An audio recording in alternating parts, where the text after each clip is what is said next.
जय श्री कृष्णा। राधे राधे। सभी श्रद्धालु भक्त जनों को मेरा सादर प्रणाम है।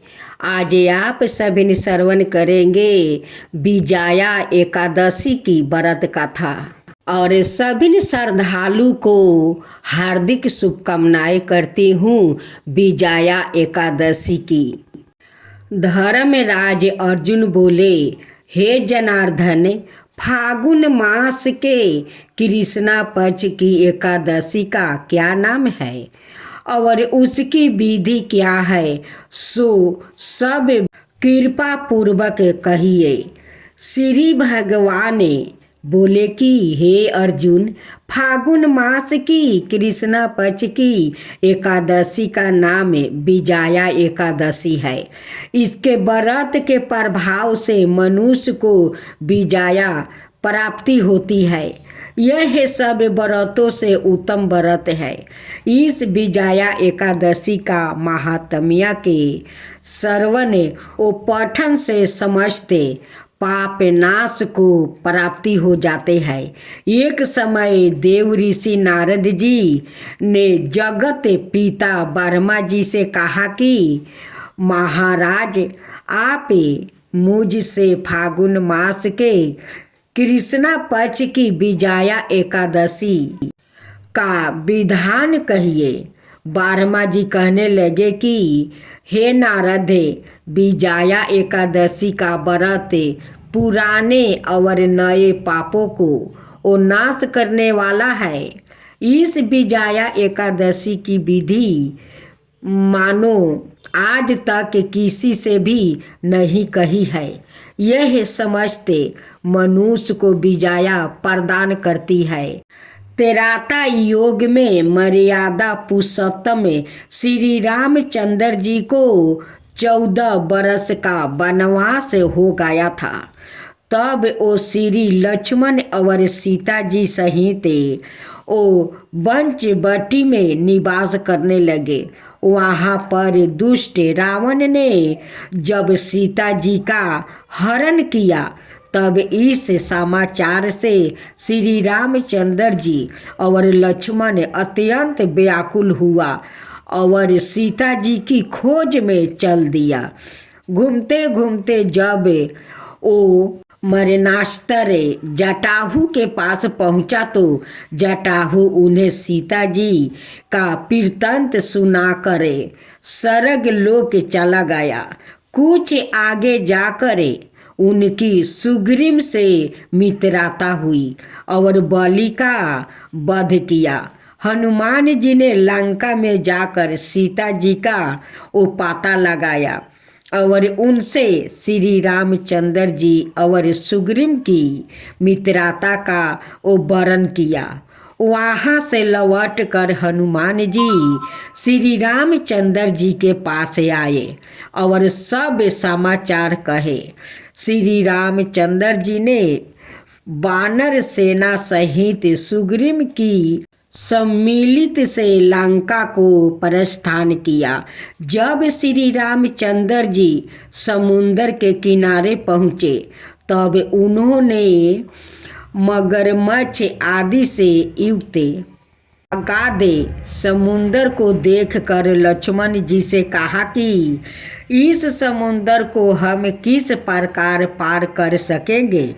लक्ष्मण जी कहने लगे, हे पुराण पुरुषोत्तम, आप आदि पुरुष है, सब कुछ जानते हैं। यहाँ से आधा योजन दूरी पर कुमारी द्वीप में बक दल भय नाम के मुनि रहते हैं।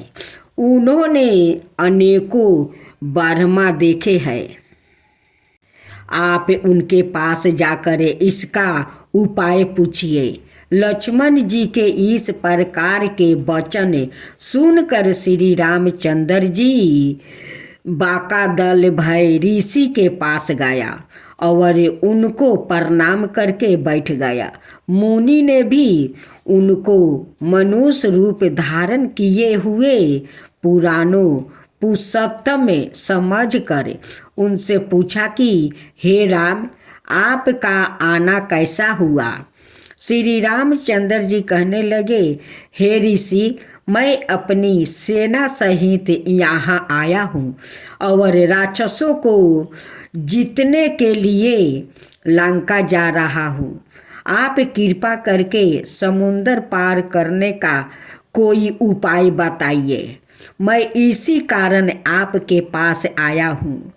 बक दल भय ऋषि बोले, हे राम, फागुन मास के कृष्णा पक्ष की एकादशी का व्रत करने से निश्चय ही आपकी विजय होगी। साथ ही आप समुंदर भी अवश्य पार कर लेंगे। इस व्रत की विधि यह है कि दशमी के दिन सौरन, चांदी, तांबा या मिट्टी का एक घड़ा बनाओ। उस घड़े को जल से भर कर और पंच पल्लव राख कर वेदिका पर स्थापित करें। उस घड़े के नीचे शतंजा और ऊपर जौ रखें। उस पर श्री नारायण भगवान की सौरन की मूर्ति स्थापित करें। एकादशी के दिन स्नादि से निमृत होकर धूप, दीप, नैवेद्य, नारियल आदि से भगवान का पूजन करें। चत पश्चात घरे के सामने बैठकर दिन व्यतीत करे और रात्रि को भी उसी प्रकार बैठे रहकर जागरण करे। द्वादशी के दिन नृत्य नियम से निमृत होकर उस घरे को ब्राह्मण को दे दो। हे राम, यदि तुम भी इस व्रत को सेनापतियों सहित करोगे तो तुम्हारी विजय अवश्य होगी। श्री रामचंद्र जी ने ऋषि के कथा अनुसार इस व्रत को किया और इसके प्रभाव से दैत्यों पर विजय पाई। और हे राजन, जो कोई मनुष्य विधि पूर्वक इस व्रत को करेगा, दोनों लोकों में उसकी अवश्य विजय होगी। ब्रह्मा जी ने नारद जी से कहा था, हे पुत्रा, जो कोई इस व्रत के महात्म्य को पढ़ता या सुनता है, उसको विजय पे जग का फल मिलता है। कथा सुनने लगती है जो इस प्रकार है। एक बुढ़िया माँ ने एक बार वो विजया एकादशी का व्रत राखी। बड़ी ही भाव भक्ति से पूजा अर्चना की। उन्हें वृद्धावस्था में क्या बाधा थी? वो तो अपने पुत्र पुत्री की सुख सुविधा के लिए व्रत वो रखने लगी थी। वो दिन भर तो जारा कठोर मन करके पानी प्यास रोके रही। दिन में पूजा पाठ किया, कथा सुनी और पंडित जी को वो मिट्टी के पात्र में भर कर पानी और ऋतु फल दान में दिया। दोनों भर करे पूरा वितरण किया। उन्हें गर्मी के कारण बहुत बेचैनी हो रही थी। इस कारण से बड़ी देर तक पानी में वो पड़ी रही और पानी के व्याकुल करती रही, मुंह धोती रही। तब कहीं थोड़ा बहुत वो धैर्य धर पाई। धूप तो तेज पड़ ही रहा था, इस कारण बार बार मुंह सूख रहा था। बुढ़िया माँ बहुत बेचैन हो रही थी। एक बुढ़ापा और दूसरे यह भयंकर गर्मी। वृद्धावस्था की स्थिति तो कुछ दूसरी ही प्रकार की होती है। जैसे तैसे रो धो के दिन कट पाया।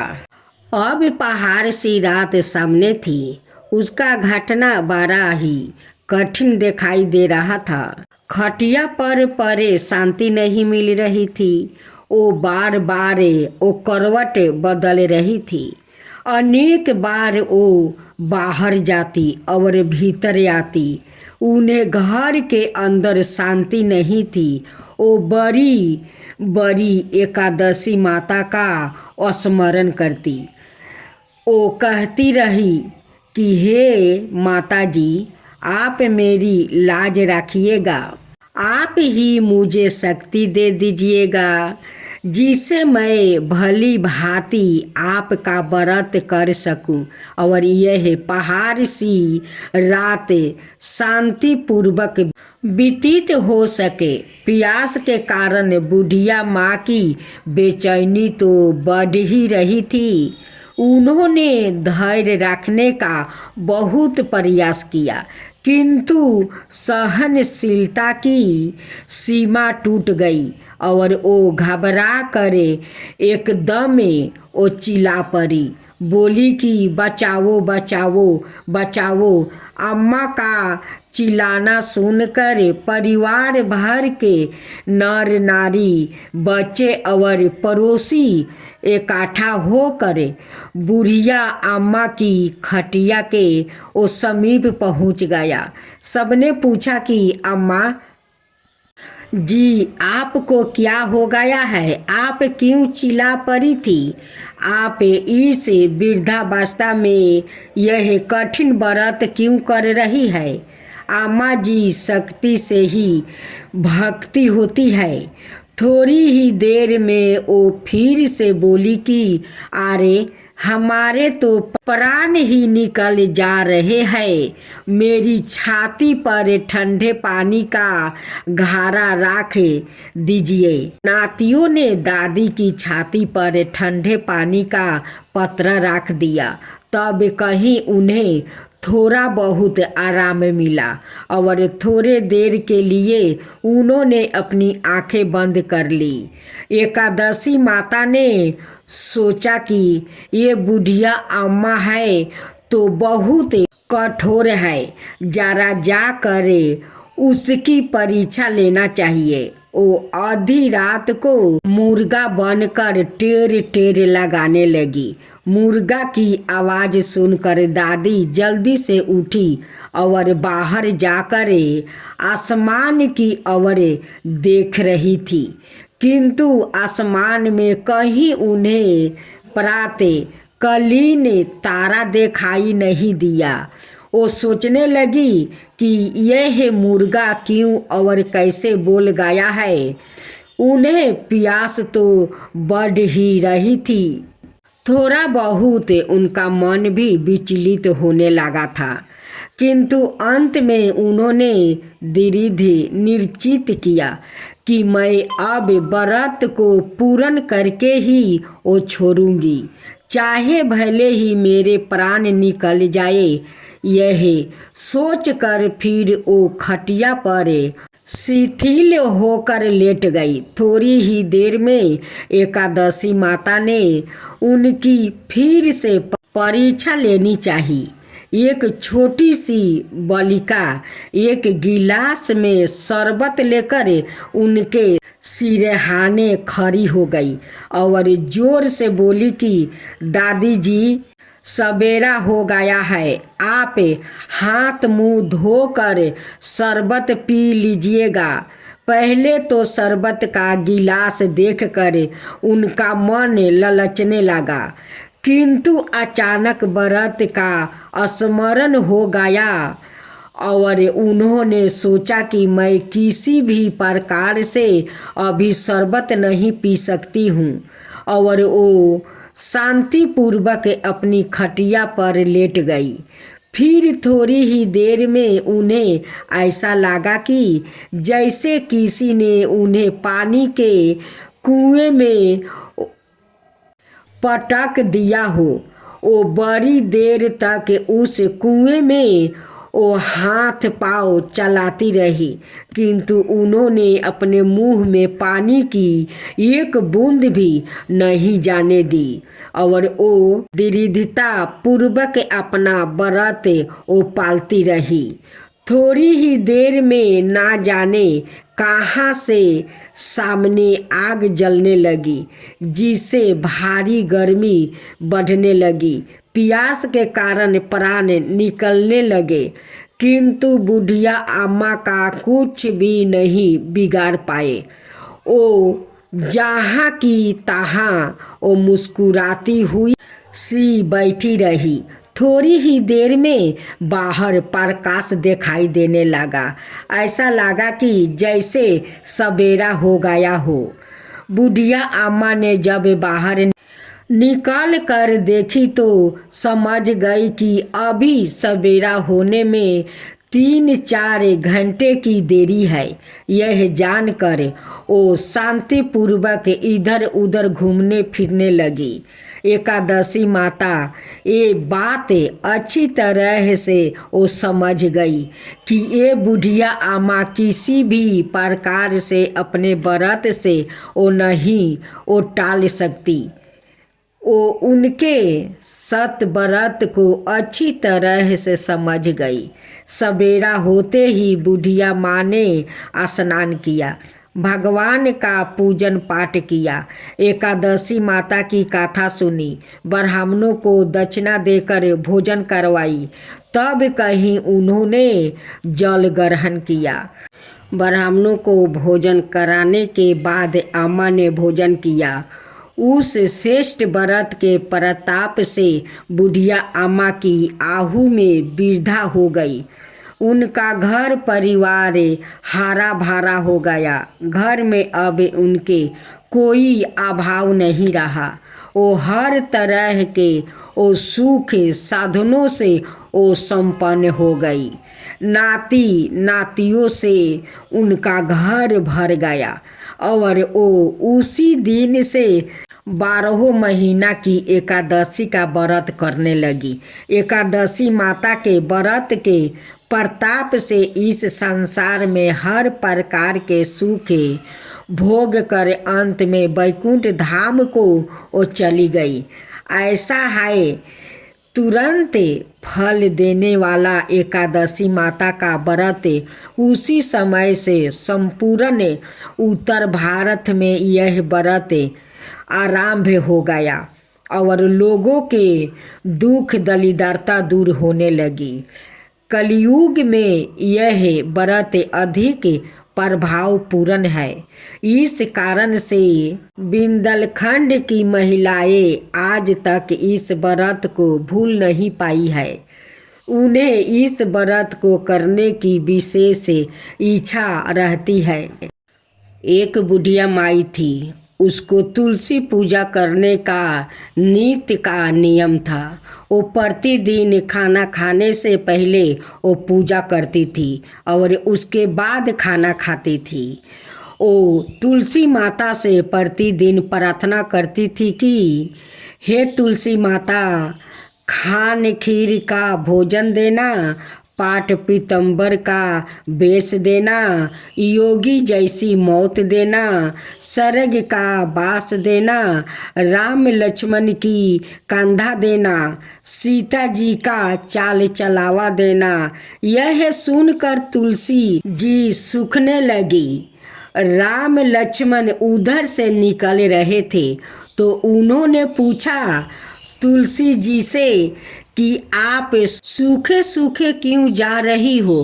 तब तुलसी जी बोली कि एक बुढ़िया आती है पूजा करने। बुढ़िया रोज मेरी पूजा करती है और वो मुझसे खाने का लड्डू मांगती है, खेलने को भाई मांगती है, खाने खीर का भोजन मांगती है, पाट पीतम्बर का बेस मांगती है, आपकी कंधा मांगती है, सीता जी का चाल चलावा मांगती है, स्वर्ग का वास मांगती है, योगियों सी मौत मांगती है। बाकी सब तो मैं दे दूं, पर आपकी कंधा कहाँ से दूं और सीता की चाल चलावा कहाँ से दूं। राम जी और लक्ष्मण जी तुलसी से बोले कि आप हरे भरे हो जाओ, सब हो जाएगा। कुछ दिनों बाद बुढ़िया माई मर गई। लोग इकट्ठे होने लगा, ले जाने के लिए उसको तैयार करने लगा। उठाने लगे तो वो इतनी भारी हो गई कि उसको लोग उठा नहीं पाए, उसको हिला भी नहीं पा रहा था। लोग कहने लगा कि बुढ़िया इतनी भारी कैसे हो गई, वो तो देवी दर्शन सब करती थी, क्या वो कोई जादू टोना करती थी जो ऐसी भारी हो गई है। इतने में राम लक्ष्मण और सीता जी आए। सीता जी ने चाल चलावा किया और राम लक्ष्मण ने कांधा दिया और बुढ़िया तो सदेह बैकुंठ को चली गई। एकादशी की आरती। ओम जय एकादशी माता, मैया जय एकादशी माता। विष्णु पूजा व्रत को धारण कर सकती मुक्ति पाता। तेरे नाम गिनाऊं देवी, भक्ति प्रदान करनी। ओम जय एकादशी माता। गुणी गौरव की देवी माता, शास्त्रों में बरनी। मार्ग शीश के कृष्ण पक्ष में उत्पन्ना होती। शुक्ला पक्ष में मोक्षदायिनी, पापों को धरती।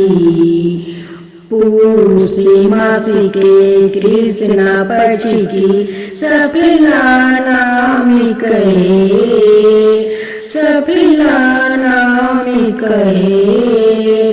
शुक्ला पक्ष में होए पुत्र राधा, आनंद से अधिक रहे। शुक्ला पक्ष में होए पुत्र राधा, आनंद से अधिक रहे। नाम सटतीला माघ मास में कृष्ण पक्ष आवे। शुक्ला पक्ष में जाया कहावे, विजाया सादा पावे। विजाया फागुनी कृष्ण पक्ष में, शुक्ला अमलखी पाप मोचिनी कृष्ण पक्ष में।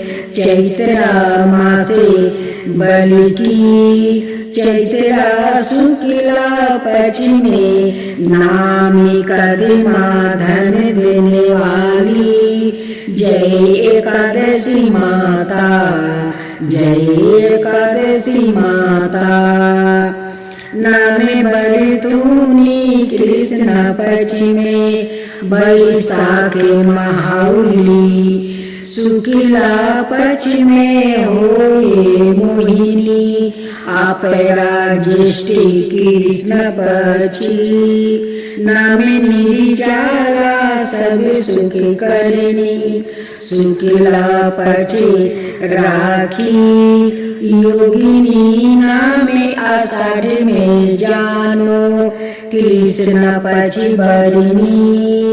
देवसायिनी नाम कहावे, शुक्ला पक्ष धरनी। ओम जय एकादशी माता, ओम जय एकादशी माता। कमी का श्रवण मास में आवे, कृष्ण पक्ष कहिए। श्रवण शुक्ला होए पुत्र राधा, आनंद से रहिए। आजा भाद्रपद कृष्ण पक्ष की, परिवर्तिनी शुक्ला इंदिरा आशिवन कृष्ण पक्ष में। व्रत से भाव सागर निकला, पापे कुंसा है। शुक्ला पक्ष में पापी हारन हारी, रामा मास मासी कार्तिक में आवे, सुखदायक भरी देवथानी शुक्ल पक्ष की, दुखे नाशक मैया देवथानी शुक्ल पक्ष की, दुखे नाशक मैया। लोधी मास की करो मिनती, पार करो नैया। लोधी मास की करो मिनती, पार करो नैया। शुक्ला लोध में हुए परिमीनी, दुखी दलिदरता हरनी, परमा कृष्णा पक्ष में होती। जन्म मंडल करनी, जो कोई आरती एकादशी की भक्ति सहित गावे, जो कोई आरती एकादशी की भक्ति सहित गावे।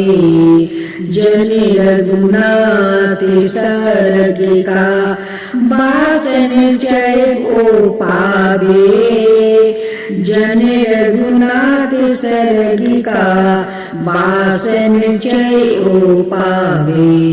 ओम एकादशी माता, ओम जय एकादशी माता। आप श्रवण करें श्री जगदीश जी की आरती। ओम जय जगदीश हरे स्वामी, जय जगदीश हरे।